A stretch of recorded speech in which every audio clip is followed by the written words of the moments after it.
on the topic of our true nature. And I don't even mean in the regular sense how it's spoken about in this context of our nature, our true nature as being, as capital S self. I'm gonna point to something in between levels. It's like our true nature as this person, as this character. And I wanna point to the fact that you could never not be this.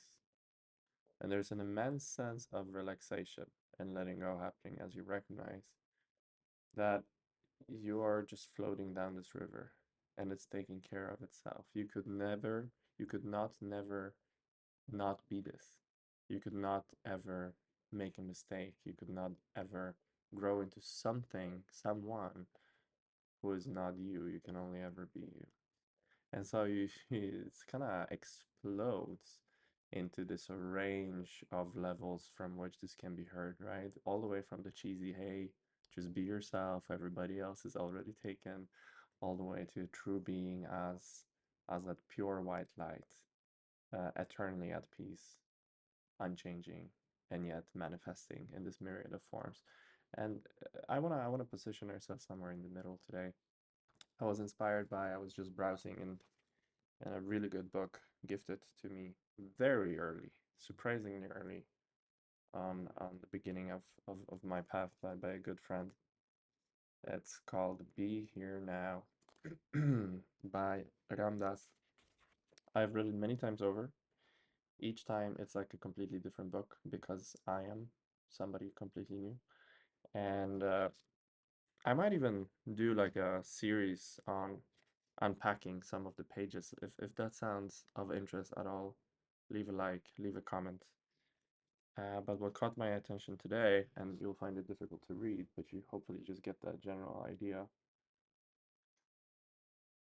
was this page.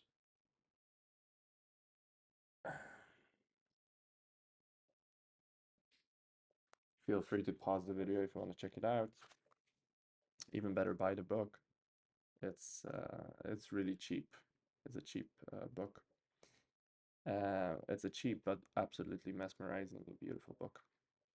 And won't go into details right now what Ramdas is or what this book is about, but I was just reading this page and crying, as I seemingly often do lately, as something is opening here. And I will just read this very short that this thing that's unfolding here, it's really like the image of a caterpillar enclosing itself in a cocoon in order to go through the metamorphosis to emerge as a butterfly. But the caterpillar doesn't say, well, now I'm going to climb into this cocoon and come out a beautiful butterfly. It is just an inevitable process. It's inevitable. It is just happening. It's got to happen that way. It has to. It has to happen that way. And so we can stay with that image of the caterpillar. Or to use an analogy, I love metaphors and analogy. They really make things click for me personally. And the more angles, the better. So imagine an acorn of that's gonna grow into a big majestic oak.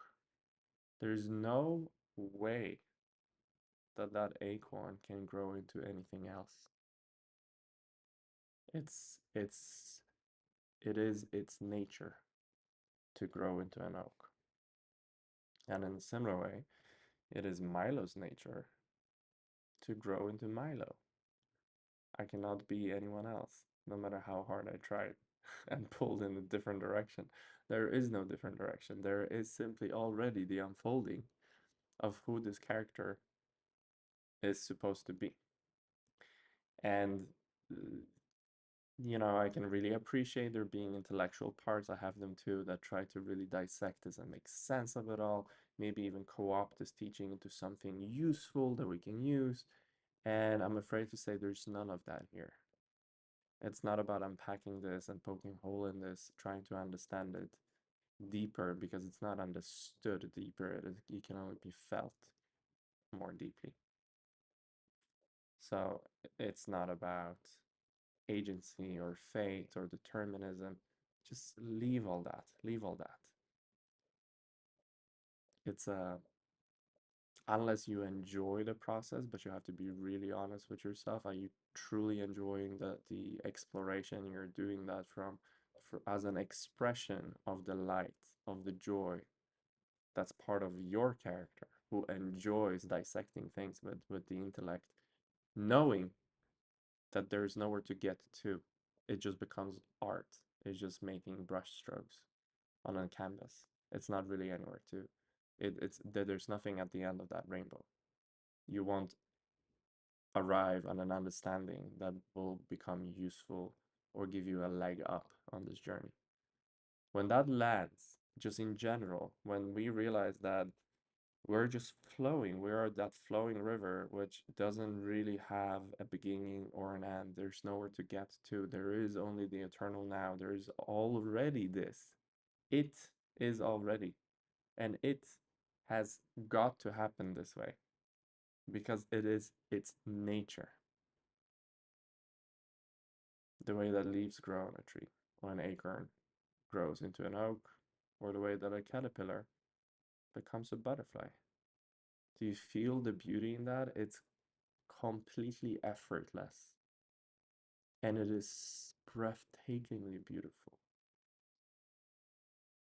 And even when it's not seen that way, when what's arising as part of the natural unfolding of things is seemingly suffering, pain, resistance, suffering, that too is part of the nature of things and how they're unfolding, from bliss and peace of knowing our true nature to the forgetting and falling seemingly from grace into ignorance and darkness and suffering. All of these words, they carry a certain connotation to us humans, to our mortal minds. There's almost like an implicit, very cunning and subtle, sometimes not so subtle, but it can be subtle. There's a subtle value, moral judgment kind of thing. There's an arrow of direction and this way is up, this way is better, this way is forward, and this way is bad. And I'm not gonna argue with the mind because it's a massive leap to look at suffering, whatever that might mean to you. Just imagine a symbol of suffering, then imagine a symbol of your dream life. And to tell the mind to begin to see the similarity, to equate those two is no easy feat. There's not really a point in fighting the mind like that. It's more the feeling as of resting in the totality, in the space of awareness, of consciousness, of love, of light, all of that, which is the same. And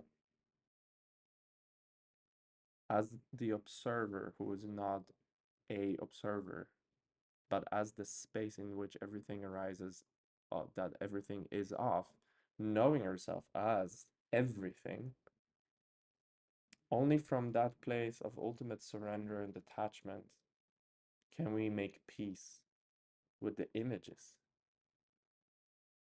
And I love that analogy that really resonates with me lately of watching a movie on a screen.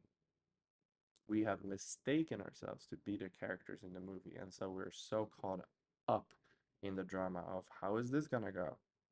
This outcome is much better than this outcome. I really hope for this. Let's work towards this goal. What do you mean I can just relax? No, I can't. If I relax, this might happen, and I need this. And we're so caught up in it. And the mind cannot hear that because the mind is part of what is being displayed on the screen. But in truth, our true being, our true identity from which we can reclaim that throne of peace and equanimity lies in recognizing ourselves, in shifting that identity from whatever is going on inside the movie to being the screen. And just like a screen at home, the screen that you're literally watching this video on is just made out of a bunch of pixels. and there's an illusion of a moving image of a story happening on the screen. But does your device, whether it's a phone, computer, or TV, does it care what's being displayed right now?